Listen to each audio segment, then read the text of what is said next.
الحمد لله نحمده ونستعينه ونستغفره ونؤمن به ونتوكل عليه ونعوذ بالله من شرور أنفسنا ومن سيئات أعمالنا من يهده الله فلا مضل له ومن يضلل فلا هادي له وأشهد أن لا إله إلا الله وحده لا شريك له وأشهد أن سيدنا ومولانا محمدا عبده ورسوله صلى الله تبارك وتعالى عليه وعلى آله وصحبه وسلم تسليما كثيرا. أما بعد فأعوذ بالله من الشيطان الرجيم. بسم الله الرحمن الرحيم. سابقوا إلى مغفرة من ربكم وجنة عرضها كعرض السماء والأرض أعدت للذين آمنوا بالله ورسله ذلك فضل الله يؤتيه من يشاء والله ذو الفضل العظيم.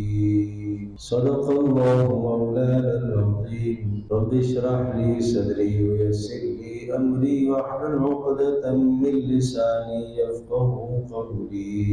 اللهم صل على محمد وعلى آل محمد كما باركت على إبراهيم وعلى آل إبراهيم إنك حميد مجيد.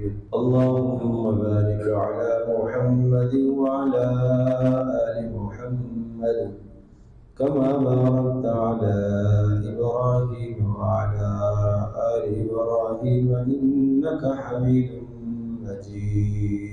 گرامی قدر حاضرین و سامعین، اللہ جل جلالہ اپنے بندوں سے بے پناہ محبت کرتا ہے، اور جو بندے اللہ کا نام لیتے ہیں اللہ کو اپنا رب، اپنا پروردگار، اپنا خالق و مالک مانتے ہیں، اور پھر جو بندے اللہ کی اطاعت اور فرما برداری کرتے ہیں وہ بندے تو اللہ کو بہت ہی محبوب، بہت ہی پسندیدہ ہے۔ پھر اللہ تبارک و تعالی حکم دیتا ہے سابقوا الی مغفرۃ من ربکم، ایک دوسرے سے آگے بڑھو، دوڑ لگو۔ کسی میدان میں کچھ لوگ دوڑ رہے ہو، ہر آدمی چاہتا ہو کہ میں پہلے وہاں ہدف تک پہنچ۔ اللہ یہ کہہ رہا سابقوا الی مغفرۃ من ربکم، اپنے پروردگار کی جانب سے ملنے والا عظیم الشان تحفہ، وہ کیا تحفہ ہے؟ گناہوں کی بخشش۔ اس کے حصول کے لیے دوڑ لگاؤ، اس کے حصول کے لیے ایک دوسرے سے آگے بڑھو۔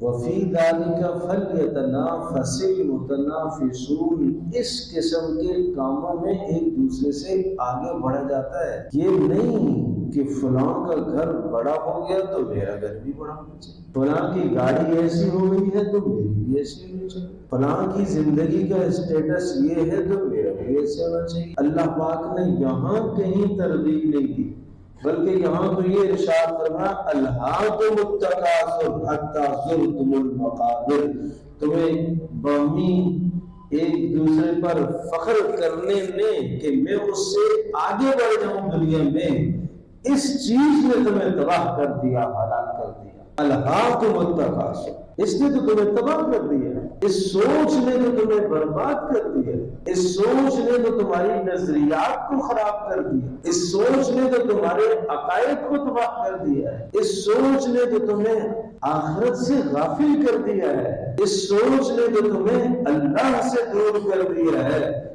کہ میں دنیا کے معاملے میں اس سے آگے بڑھوں، اس سے آگے بڑھوں، اس سے آگے۔ یہ چیزیں نہیں ہیں آگے بڑھنے کی۔ سابقوا الی مغفرۃ من ربکم، اپنے پروردگار کی بخشش کی طرف، مغفرت کی طرف دوڑ لگاؤ۔ ایک جگہ ارشاد فرمایا سارعوا الی مغفرۃ من ربکم، دوڑ پڑو، جلدی کرو، دیر نہ کرو، اپنے پروردگار کی بخشش اور مغفرت کی طرف دوڑ لگاؤ۔ اللہ کی طرف سے ملنے والا عظیم الشان تحفہ تمہارے گناہوں کی بخشش ہو جائے، تمہیں خلاصی مل جائے جہنم سے آزادی مل جائے اور جنت کا داخلہ ہو جائے، اللہ کی قسم سب سے بڑی کامیابی ہے، اس سے بڑی کوئی کامیابی نہیں ہے۔ رب راضی ہو جائے، یہ ہے سب سے بڑی کامیابی۔ اس رب نے اپنے بندوں کو اپنی ذات سے تعلق قائم کرنے کے لیے، اپنی ذات سے راضی کرنے کے لیے، اپنے گناہوں کی بخشش اور معافی مانگنے کے لیے کئی مواقع عطا فرمائے ہیں۔ ان مواقع میں سے ایک موقع رمضان کا بھی، جو بالکل ہمارے سر پر آ چکا ہے۔ اس کا شوق مجھے اور آپ کو کیا ہے؟ آج سے 1 ماہ پہلے بھی ہم اسی طرح سے تھے، آج بھی اسی طرح سے۔ 29 شعبان کل چاند نظر آنے کا امکان ہے، مثلاً اس دن بھی ہماری کیفیت اسی طرح سے ہوگی۔ لیکن پیارے پیغمبر صلی اللہ تعالیٰ علیہ وسلم رمضان کی آمد کی خوشی کہاں سے؟ رجب سے منانا شروع کرتے تھے۔ آپ کو رجب کا مہینہ داخل ہوتا ہی خوشی ہونا شروع ہو جاتی تھی کہ رمضان آ رہا ہے۔ شعبان کا مہینہ مکمل تیاری میں گزارتے تھے، کثرت سے روزے رکھتے تھے تاکہ رمضان المبارک کے لیے مشق ہو جائے۔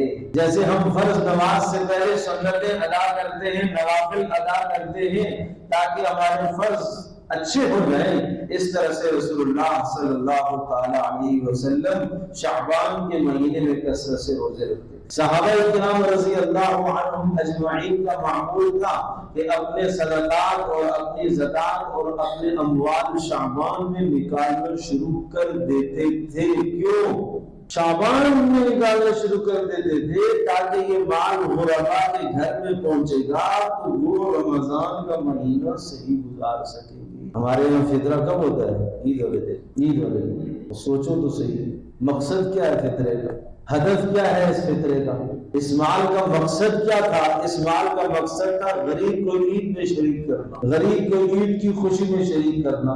اور آپ دے رہے ہو کب؟ عید کی نماز میں جاتے وقت۔ اب کب غریب تک پہنچے گا؟ کب غریب اپنی ضرورت کی چیز خریدے گا اور کب وہ آپ کی خوشی میں آپ کے ساتھ شریک ہوگا۔ رسول اللہ صلی اللہ علیہ وسلم کے ہم معمول کیا تھا؟ عرض کر رہا ہوں شعبان سے بہت زیادہ اہتمام تھا۔ اور پھر پیارے پیغمبر صلی اللہ تعالیٰ علیہ وسلم نے ایک مرتبہ ارشاد فرمایا، بڑا عجیب جملہ تھا، بڑا عجیب کلمہ تھا۔ آپ نے ارشاد فرمایا ماذا یستقبلکم وتستقبلون، کون آ رہا ہے تمہارا استقبال کرنے کے لیے اور کس کا تم استقبال کر رہے ہو؟ پھر آپ نے ارشاد فرمایا ماذا یستقبلکم وماذا تستقبلون، ارے کون آ رہا ہے تمہارا استقبال کرنے کے لیے اور تم جس کے استقبال کے لیے منتظر ہو، کون آ رہا ہے؟ صحابہ نے دائیں بائیں دیکھا، شاید کوئی آ رہا ہے، نظر تو کوئی نہیں آیا۔ وہی مجموعہ جو مسجد میں روز مرہ کا ہے، کوئی ایسا آدمی تو آیا نہیں۔ پھر آپ نے یہ جملہ دہرایا، ارشاد فرمایا ماذا یستقبلکم وتستقبلونہ، کون ہے جو تمہارا استقبال کرنے آ رہا ہے اور تم اس کا استقبال کرنے آ رہے۔ حضرت عمر بن خطاب رضی اللہ تعالی عنہ نے سوال پوچھا، اللہ کے رسول اسینزل الوحی، کیا وحی نازل ہو رہی ہے جس کی طرف آپ اشارہ فرما رہے ہیں؟ شاید کوئی وحی کا اہم حکم آ رہا ہے تو آپ ارشاد فرما رہے ہیں۔ آپ نے فرمایا نہیں۔ پھر ارشاد فرمایا عمر بن خطاب رضی اللہ تعالی عنہ نے، اللہ کے رسول کیا کوئی دشمن مدینہ پر حملہ آور ہو رہا ہے جس کی طرف آپ اشارہ فرما رہے ہیں؟ آپ نے فرمایا نہیں۔ پھر اللہ کے رسول ہمارے ماں باپ آپ پر قربان جائے، کون ہے، کس کی طرف آپ اشارہ کر رہے ہیں کہ وہ آ رہا ہے اور تم اس کا استقبال کر رہے ہو اور وہ تمہارا استقبال کر رہے ہیں، وہ کون ہے؟ آپ نے فرمایا رمضان کا مہینہ ہے۔ وہ کیا ہے؟ رمضان کا مہینہ ہے۔ خوشی دیکھو رسول اللہ صلی اللہ علیہ وسلم کی، وہ رمضان کا مہینہ ہے جس کی پہلی رات سے ہی اللہ پاک اپنے بندوں کے گناہوں کو معاف کر دیتا ہے۔ اللہ کے نبی کی خوشی دیکھو، اللہ کے نبی کی خوشی دیکھو۔ مومن کو تو یہ خوشی ہے، مومن کی تو یہ خوشی ہے کہ اس کا رب راضی ہو جائے، مومن کی تو یہ خوشی ہے کہ جناب اس کے لیے جنت کا سامان تیار ہو جائے، جہنم سے خلاصی کا پروانہ مل جائے، مسجد نبوی میں مال کا ڈھیر لگ گیا، کیسر و کسرا کے خزانے آگے اتنا بڑا ڈھیر لگ گیا مسجد میں کہ جناب اگر ڈھیر لگا ہوا ہے اور اس طرف سے کوئی اونٹ گزارا جائے اور سب سے قداور اونٹ اور اس قداور اونٹ پر ایک لمبے قد کا آدمی سوار ہو کر وہاں سے گزرتا، ادھر سے بیٹھے ہوئے آدمی کو وہ اونٹ نظر نہ آتا، کتنا بڑا ڈھیر ہوگا، چھت کو تو چھو رہا ہوگا نا، آخر اونٹ کا قد، پھر اونٹ پر ایک بڑا آدمی بیٹھے، یہ کیا آیا؟ مال۔ کتنی خوشی ہونی چاہیے اور کتنی خوشی ہونی چاہیے، اور خوشی اس خوشی کے اندر پھر کیا کرنا چاہیے؟ ہمارے پاس مال و دولت آتی ہے تو پھر ہم کیا کرتے ہیں؟ عمر بن خطاب رضی اللہ تعالی عنہ کنارے میں بیٹھے ہوئے رو رہے، لوگوں نے کہا حضرت آج کوئی رونے کا دن ہے، اتنا مال آیا اور اتنا پیسہ آیا، رونے کا دن ہے؟ کہا اللہ کے بندو اگر اس مال میں کوئی خیر ہوتی تو اللہ مجھ سے پہلے سیدنا ابوبکر صدیق کو دیتا اور ان سے پہلے رسول اللہ صلی اللہ علیہ وسلم کو عطا کرتا۔ اس میں خیر نہیں ہے، یہ خوشی کی چیزیں نہیں ہیں بھائی۔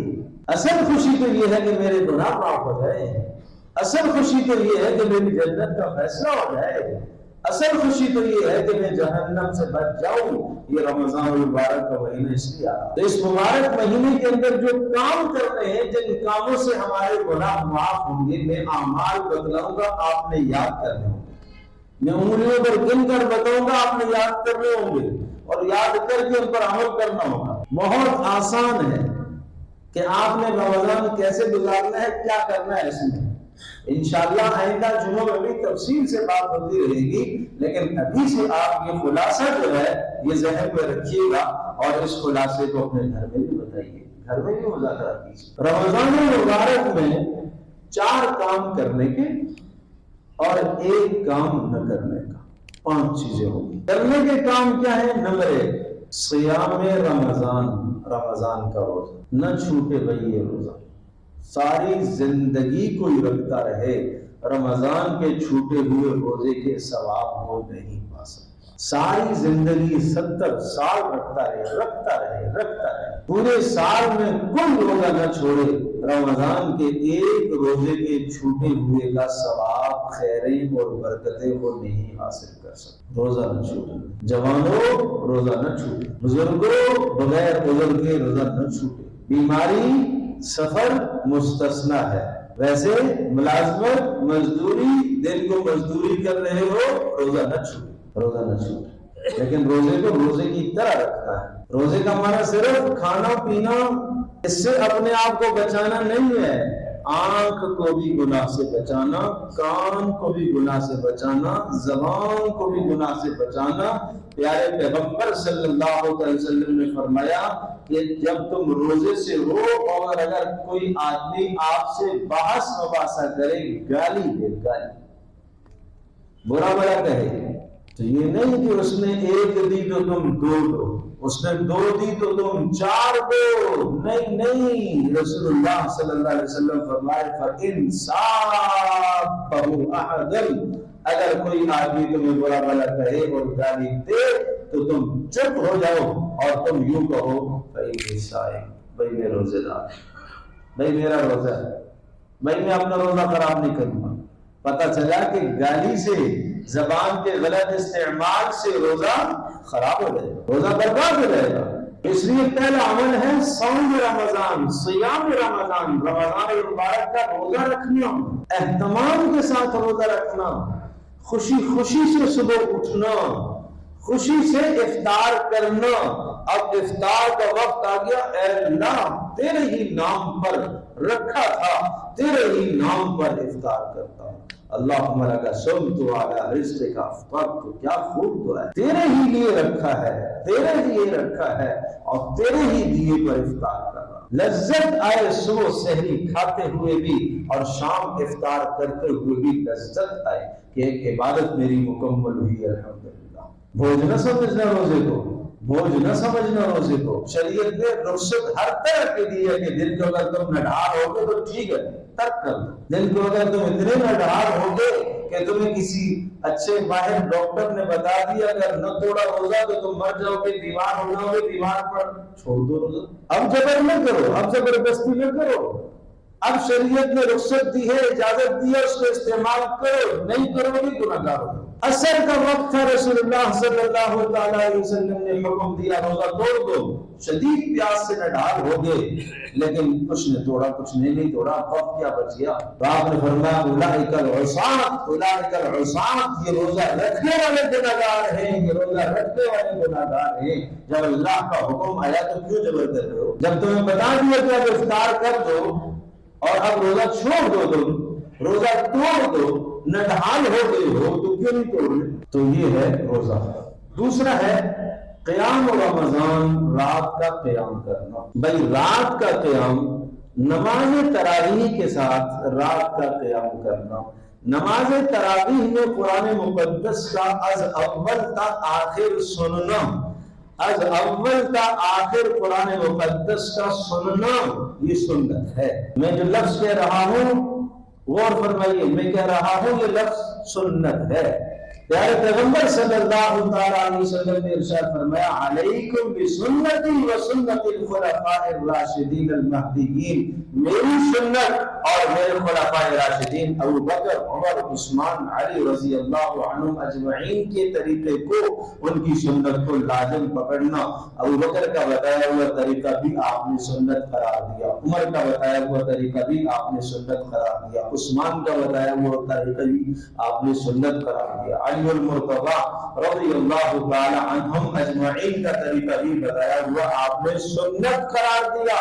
رسول اللہ صلی اللہ تعالی علیہ وسلم نے 3 دن مسجد میں آ کر نماز تراویح ادا کی، لوگوں کی کثرت اتنی ہو گئی، خیال ہونے لگا کہ کہیں فرض نہ ہو جائے، آپ علیہ السلام پر قربان جائے۔ رسول اللہ صلی اللہ علیہ وسلم نے میری اور آپ کی رعایت فرماتے ہوئے پھر آپ تیسرے دن کے بعد باہر تشریف نہیں لائے، پھر آپ نے اپنے گھر میں ادا فرمائی۔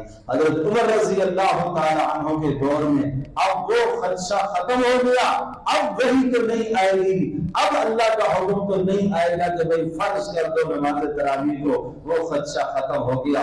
حضرت عمر رضی اللہ تعالی عنہ نے ابی بن کعب رضی اللہ تعالی عنہ کو کھڑا کیا اور ان کے پیچھے سب صحابہ کو جمع کیا، اور اس طرح سے نماز تراویح کا اہتمام ہوا اور قرآن کریم پڑھا گیا اس میں۔ تو یہ ہے قیام رمضان۔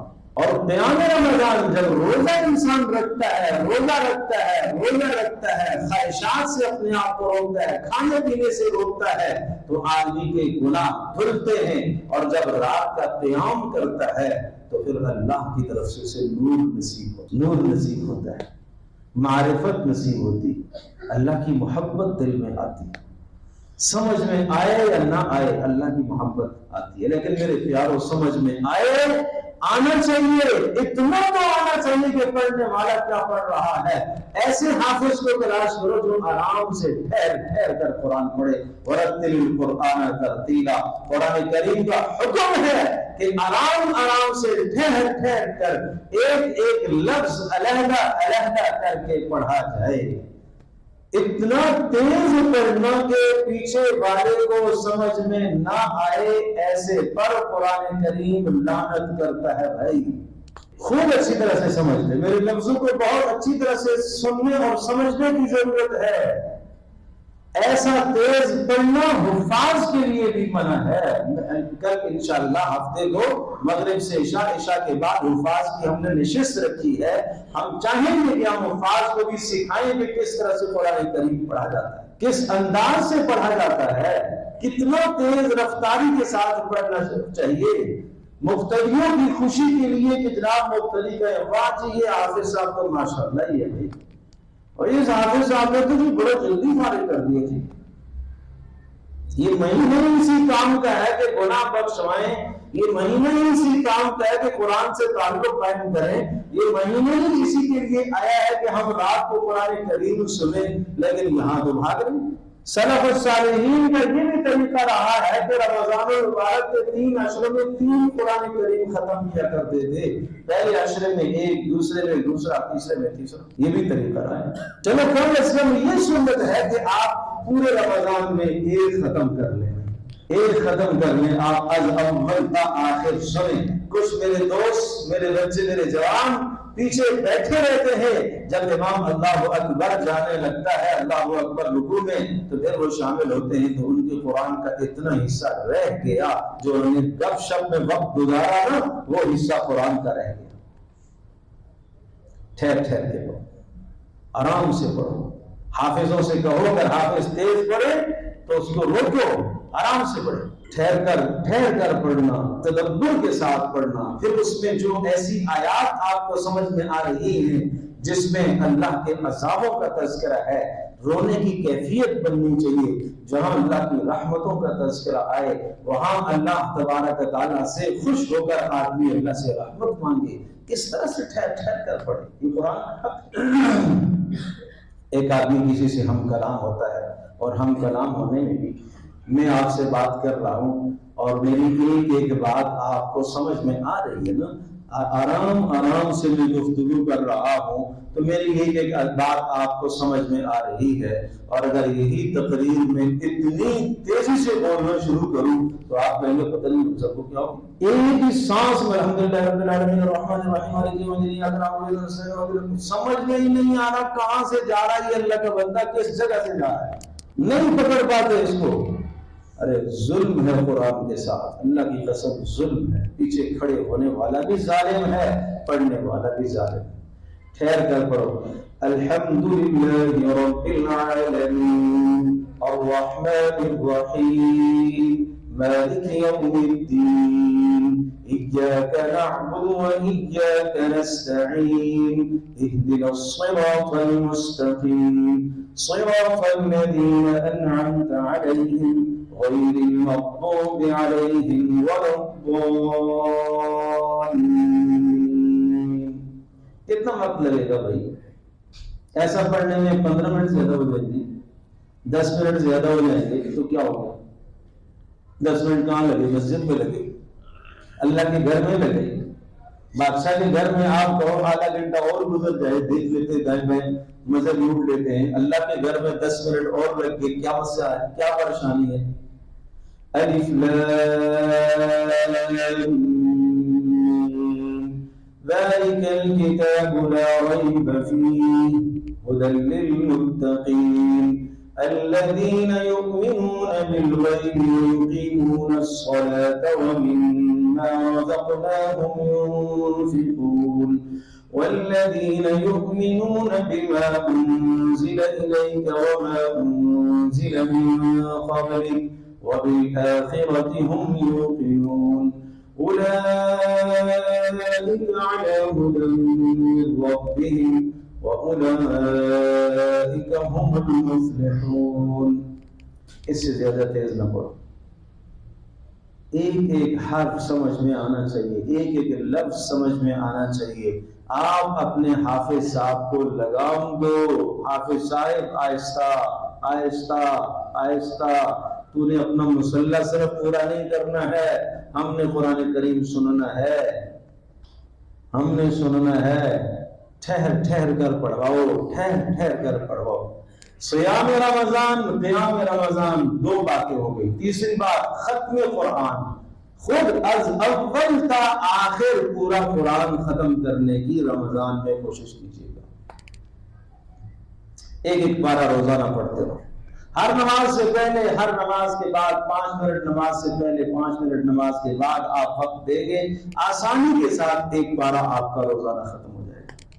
29 کو آپ قرآن کریم آپ کا ختم ہو جانا چاہیے۔ 2 ختم کر لیے سبحان اللہ، اچھی بات ہے، 3 کر لیے بسم اللہ، لیکن یہاں پر بھی ٹھہر ٹھہر کے، اس جلدی میں کہ میں 4 پڑھوں گا جی، میں 5 پڑھوں گا جی، میں 6 پڑھوں گا، پتہ ہی نہیں چل رہا اپنے آپ کو بھی کیا پڑھ رہا ہے، نہیں ایسا، ٹھہر ٹھہر کر۔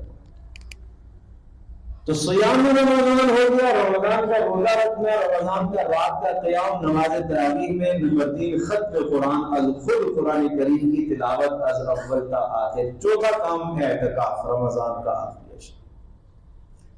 رمضان کے آخری عشرے میں اس سے بہتر کوئی عمل نہیں ہے۔ رسول اللہ صلی اللہ تعالیٰ علیہ وسلم نے اس قدر اہتمام فرمایا کہ ساری زندگی پیارے پیغمبر صلی اللہ علیہ وسلم رمضان روزہ فرض ہونے کے بعد آپ کی زندگی میں 9 بار رمضان آیا، 9 بار۔ ہر سال آپ نے اعتکاف کیا، ایک سال رہ گیا، اگلے سال آپ نے 20 دن کا کیا، قضا فرمائی آپ نے۔ یہ اشارہ کس کی طرف ہے کہ اللہ کو راضی کرنے کے لیے اپنے گھر بار کو چھوڑنا یہ بہت بڑا مقدس عمل ہے۔ جو لوگ ملازمت پیشہ لوگ ہیں، کاروباری لوگ ہیں، ان سے میری درخواست ہے رمضان کے آخری عشرے کو اپنے لیے فارغ کیجئے اور اللہ سے اپنے گناہوں کی معافی مانگیے اور اعتکاف کیجئے۔ آخری عشرے کو فارغ کیجئے اپنے کاروبار سے۔ یہ بات آپ نے سن رکھی ہے نا، رسول اللہ صلی اللہ علیہ وسلم نے فرمایا کہ رمضان میں مومن کا رزق بڑھا دیا جاتا ہے، دگنا کر دیا جاتا ہے۔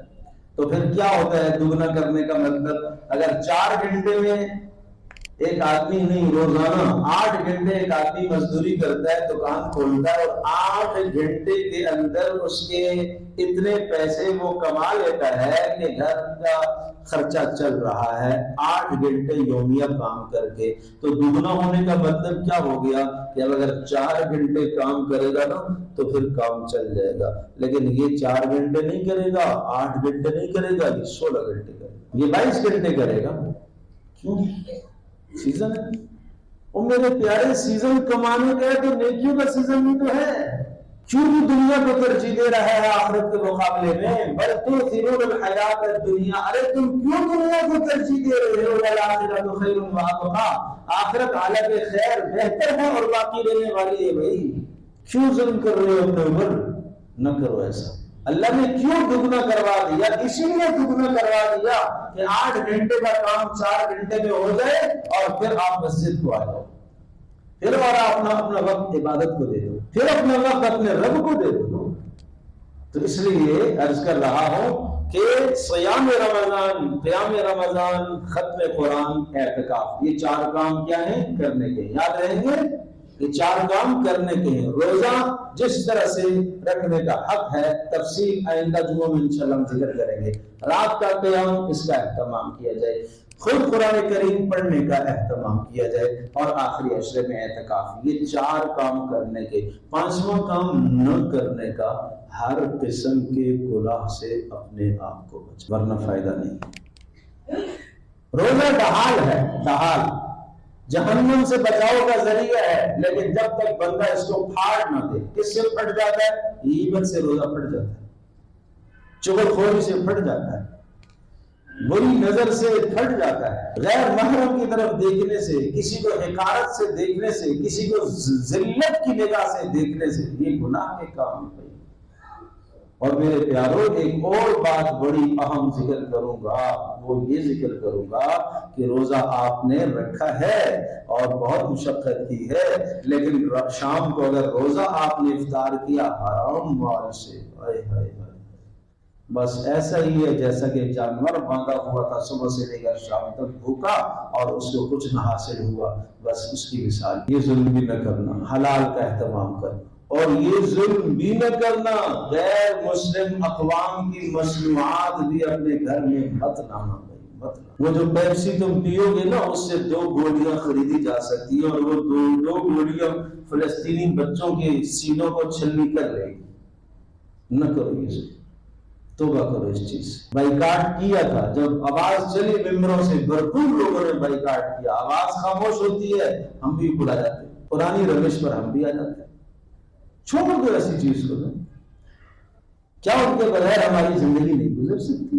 کیوں ہم کھانے کی پینے کی ہر شے میں کیوں کافروں کی مرہون منتیں؟ بھائی چھوڑو ان چیزوں کو۔ اور میں اپنے خریداروں سے بھی اور اپنے دکانداروں سے بھی، دونوں طبقوں سے ایک گزارش ضرور کروں گا کہ رمضان کا سیزن جب آتا ہے مہنگائیاں ہماری بڑھ جاتی ہیں، خریداروں کا بھی کچھ قصور ہوتا ہے، دکانداروں کا بھی کچھ قصور ہوتا ہے۔ خریدار یہ سمجھتا ہے کہ سارا کا سارا آج ہی جمع کروں، چیز کی جب ڈیمانڈ بڑھتی ہے تو قیمت تو بڑھ جاتی ہے۔ اس نے روز مرہ پیاز عام طور پر یہ خریدتا تھا 1 کلو، 8-10 کلو خرید کے لایا پورے رمضان میں تاکہ جانا ہی نہ پڑے، ڈیمانڈ بڑھ گئی ہے مہنگائی بڑھ جائے گی، قوت خرید زیادہ ہو گئی ہے تو یقیناً مہنگائی بڑھے گی۔ تو آپ بھی اپنے اندر ذخیرہ اپنے گھروں میں ذخیرہ نہ کرو، اور بیچنے والا آدمی وہ بھی ذخیرہ اندوزی نہ کرے۔ والمحتکر ملعون، الجانب مرزوق والمحتکر ملعون۔ پیارے پیغمبر صلی اللہ علیہ وسلم کے ارشاد گرامی سنا رہا ہوں، آپ نے ارشاد فرمایا جو باہر سے منڈیوں سے غلہ لے کے آتا ہے اور اس لیے اپنے محلے میں لا کے فروخت کرتا ہے تاکہ لوگوں کو آسانی پیدا ہو، اے اللہ اس کی تجارت میں برکت عطا فرما۔ اور والمحتکر، اور فرمایا کہ جو محتکر ذخیرہ اندوزی کرتا ہے غلے کی اور چیزوں کی اور روزمرہ کے استعمال کی چیزوں کی، وہ ذخیرہ اندوزی کرتا ہے کہ جب مہنگا ہوگا تو بکے گا، اور رمضان سے پہلے اسٹاک کر لیتا ہے، جمع کر لیتا ہے اور بعد میں بیچتا ہے، مہنگے داموں بیچتا ہے۔ فرمایا ملعون، لعنت ہو اس پر۔ کیوں پیارے پیغمبر صلی اللہ علیہ وسلم کی لعنت کے ہم مستحق بنے بھائی؟ کیوں بنے؟ اس لیے اس کا بھی خیال کیا جائے، ایسا نہ کرو۔ آخری بات، پیارے پیغمبر صلی اللہ تعالیٰ علیہ وسلم نے فرمایا 4 کام کرنے کے ہیں کثرت سے رمضان میں۔ 4 کام، پہلے والے 4 تو یاد ہے نا، صوم رمضان، قیام رمضان، ختم قرآن، اعتکاف۔ 5واں کام کیا تھا گناہ سے بچنا، یاد رہے گا۔ اب 4 کام اور بتا رہا ہوں، بڑے پیارے ہیں۔ فرمایا رمضان میں 4 کام کرنے کے ہیں، 2 اللہ کو خوش کرنے کے لیے اور 2 اپنی ضرورت کے لیے۔ اللہ کو خوش کرنے کے لیے کثرت سے لا الہ الا اللہ پڑھنا، اور اللہ کو خوش کرنے کے لیے کثرت سے استغفار کرنا۔ یہ 2 کام کیا ہیں اللہ کو بولو خوش کرنے کے لیے؟ کثرت سے لا الہ الا اللہ پڑھتے رہنا اور کثرت سے اپنے گناہوں کی معافی مانگتے رہنا۔ اور 2 کام ایسے ہیں کہ جن کاموں کے بغیر آپ کا چارہ کار نہیں ہے، جو آپ کی ضرورت ہے۔ نمبر 1 جہنم سے پناہ مانگنا، اور نمبر 2 جنت کی دعا مانگنا۔ مشکل ہے؟ آسان باتیں میں نے آپ کو بتائی ہے میرے پیاروں، لکھ کر رکھو، یاد رکھو، یہ ریکارڈ میں بھی موجود ہے، اور یہ خود بھی یاد رکھو، دوسروں کو بھی بتاؤ۔ تو یہ 4 کام آخر میں نے بتائے۔ 2 کاموں سے اللہ راضی ہوتا ہے، اس سے استغفار کی کثرت سے، لا الہ الا اللہ کے ذکر سے، اور 2 کام تمہارے نفع کے ہیں، جہنم سے پناہ مانگتے رہنا اور جنت کا اللہ سے سوال کرتے رہنا۔ اور پہلے میں نے بتائے ہیں کہ جناب صوم رمضان کا روزے کا اہتمام کرنا، رات کے قیام نماز تراویح کا اہتمام کرنا، خود بھی از اول تا آخر قرآن کریم کی ختم کا اہتمام کرنا، آخری عشر میں اعتکاف کا اہتمام کرنا، اور پورے رمضان میں گناہوں سے بچتے رہنا۔ اللہ مجھے بھی آپ کو سب کو عمل کی توفیق عطا فرمائے۔